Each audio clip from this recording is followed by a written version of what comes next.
Thomas Nast, one of the biggest impacts on American moral justice, has suddenly died. Thomas Nast, 63, died on December 7, 1902. He has left his mark on America by one of the most overlooked but significant works that has still had the greatest impact on American politics. Known as the father of the cartoon, Nast has created the artistic innovations that we use to portray the differences and the power of the American government. These popularized symbols help not only the government, but help the country visualize an image of a somewhat vague principle or idea, most of the time in a humorous manner, which helps make the idea more simplistic. Though born in Germany, Nast has lived most of his life in New York City, where he had received his education.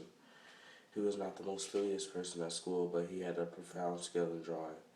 The passion he had for art paved the way for most of his life.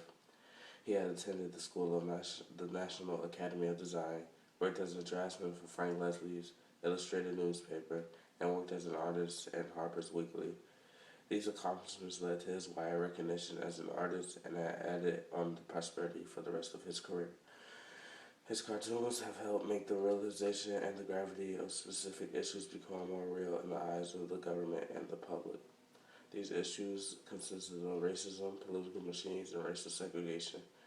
The cartoons depicted about these issues helped Americans realize the morals of a so-called free country. These cartoons made America seem hypocritical among its principles and sparked people to make a change about these issues, which helped ignite some of the progressive movements during the progressive era. By depicting the evils and the hypocrisy of America, he inspired the country to resolve its internal issues. He has received high acclaim for his works.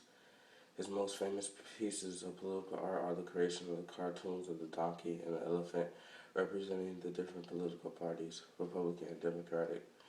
As time went on, it could be seen that he was losing his interest in American politics. After leaving politics, he could not find a job that fit his needs. Desperate for work, he accepted President Roosevelt's offer to him to work as a consul general in Ecuador. The partaking in this position ultimately led to his death, where he had died of yellow fever. Still, his legacy is one of the greatest impacts on American government.